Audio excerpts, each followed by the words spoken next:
ফের বন্ধ হয়ে গেল বৈদেশিক বাণিজ্য। বাংলাদেশ থেকে বার্তা পৌঁছানোর পরে সোমবার সকাল থেকে কোচবিহার জেলার মেখলিগঞ্জ ব্লকের চ্যাংড়াবান্ধা সীমান্ত দিয়ে ভারত বাংলাদেশ ও ভুটান বাংলাদেশ বৈদেশিক বাণিজ্য বন্ধ হয়ে রয়েছে। জানা গিয়েছে ফের বাংলাদেশে ডামাডোলের পরিস্থিতি তৈরি হয়েছে। অস্থিরতা বেড়ে যাওয়ায় সোমবার থেকে সে দেশে টানা 3 দিনের ছুটি ঘোষণা করেছে বাংলাদেশের জনপ্রশাসন মন্ত্রণালয়। 3 দিনের সাধারণ ছুটি ঘোষণা করেছে।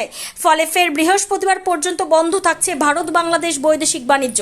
ছাত্র আন্দোলন ঘিরে সে দেশে যে ভয়ার্ত পরিবেশের সৃষ্টি হয়েছিল তাতে আতঙ্কিত হয়ে ভিনদেশি পড়ুয়ারা সম্প্রতি বাংলাদেশ ছাড়েন। চ্যাংড়াবান্ধা ইমিগ্রেশন চেকপোস্ট সূত্রে জানা গিয়েছে সোমবার থেকে ফের 3 দিনের জন্য সীমান্ত বাণিজ্য বন্ধ থাকছে। চ্যাংড়াবান্ধা এক্সপোর্টার্স অ্যাসোসিয়েশনের কর্মকর্তারাও জানিয়েছেন বাংলাদেশ থেকে 3 দিনের জন্য বাণিজ্য বন্ধের বার্তা এপারে এসেছে।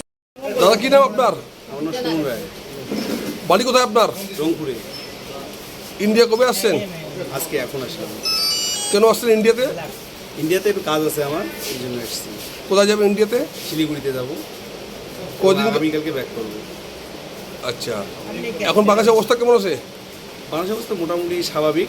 এখন মানে গতকালকে একটু বিশৃঙ্খলা বেশি ছিল, আজকে মোটামুটি একটু স্বাভাবিক আছে। যানবাহন চলছে? যানবাহন না, গাড়ি চলছে না, অটো করে আসে। ইন্টারনেট পরিষেবা? ইন্টারনেট পরিষেবা বন্ধ আছে। তো বাংলাদেশের কর্ফু আসছে, আপনি কিসে আসছেন? আমি অটো করে আসছি, কার্ফু যেহেতু আছে ভেঙে ভেঙে অটো করে এসেছি। তা আপাতত মানে কি কার্ফু কবে উঠবে? এটা আসলে নির্দিষ্ট করে বলা যাচ্ছে না, যেহেতু অনির্দিষ্টকালের জন্য দিয়েছে, এটা বলা যাচ্ছে না যে আসলে কবে উঠবে। দাদা আপনার নামটা কি বললেন? আমার নাম সুমন রায়। সুমন, ধন্যবাদ। কি নাম দাদা আপনার? মোহাম্মদ তরফ আলী, বাড়ি কোথায় আপনার? শাহজাহান কলোনি, লালনাট, লালমনিরহাট। কোথায় যাবেন? শিলিগুড়ি। আজকে ইন্ডিয়াতে ঢুকছেন? হ্যাঁ, শিলিগুড়ি কেন যাবেন? ওই আমার এই আত্মীয় ডাক্তার দেখাইতে যাবো। তো বাংলাদেশের অবস্থা কেমন এখন বাংলাদেশের? বাংলাদেশের অবস্থা তো মোটামুটি খুবই খারাপ অবস্থা। তা আপনার দেশে কি কার্ফু লাগছে? হ্যাঁ, কার্ফু তো কদিন চলবে? এখন নির্দিষ্টকালের জন্য কার্ফু। অনির্দিষ্ট কর্ফু? হ্যাঁ, কার্ফু। তো আপনি কিসে আসছেন বাংলাদেশ থেকে? বাংলাদেশের অটোতে ভাঙে ভাঙে আসছে। যানবাহন চলছে? না, অটো চলছে। অটো চলছে? তো অবস্থা খুব খারাপ নাকি? অবস্থা খারাপ। কদিনের জন্য ইন্ডিয়াতে আসছেন? জি, ইন্ডিয়াতে কদিনের জন্য আসছেন? কয়দিনকার জন্য আসছি? হ্যাঁ, এই 10-15 দিন। 10-15 দিন। কী নাম দাদা আপনার বললেন? মোহাম্মদ তরফ আলী। উত্তরবাদী। ধন্যবাদ। তো কালকে আমাদের এক্সপোর্ট ইম্পোর্ট 1 ঘন্টা কম হয়েছে, 6টার জায়গায় 5টা অবধি হয়েছে এবং কালকে সন্ধ্যা 6টা থেকে কার্ফু লেগে গেছে। আবার বাংলাদেশে ইন্টারনেট পরিষেবা বন্ধ, সেই জন্য আমাদের আজকে থেকে এক্সপোর্ট ইম্পোর্ট বন্ধ আছে। তা এটা কবে খুলবে? এটা পরিস্থিতি স্বাভাবিক না হওয়া পর্যন্ত, বাংলাদেশের পরিস্থিতি স্বাভাবিক না হওয়া পর্যন্ত বলা যাচ্ছে না যে এটা কবে খুলবে, কবে নাগাদ খুলতে পারে।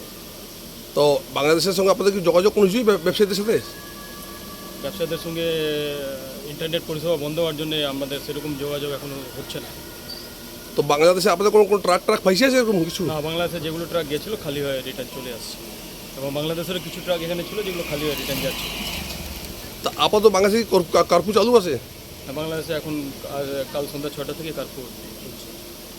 তা এখন কি অবস্থায় আছে বর্ডার? এখন বর্ডার বন্ধ আছে, আজকে কোনো এক্সপোর্ট ইম্পোর্ট হয়নি এখন পর্যন্ত। এটা কয়দিনের জন্য বন্ধ হচ্ছে?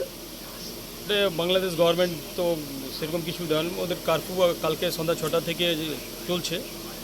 কতদিন চলবে এটা তো কিছু এখন পর্যন্ত সেরকম মেসেজ আমাদের কাছে নেই, তবে পরিস্থিতি স্বাভাবিক না হওয়া পর্যন্ত হয়তো আমার মনে হয় এই কার্ফুটা চলতে পারে। দাদা আপনার নাম দিয়েছেন? Manoj Kumar Kanu, president Changrabandha exporters. ধন্যবাদ আপনাকে।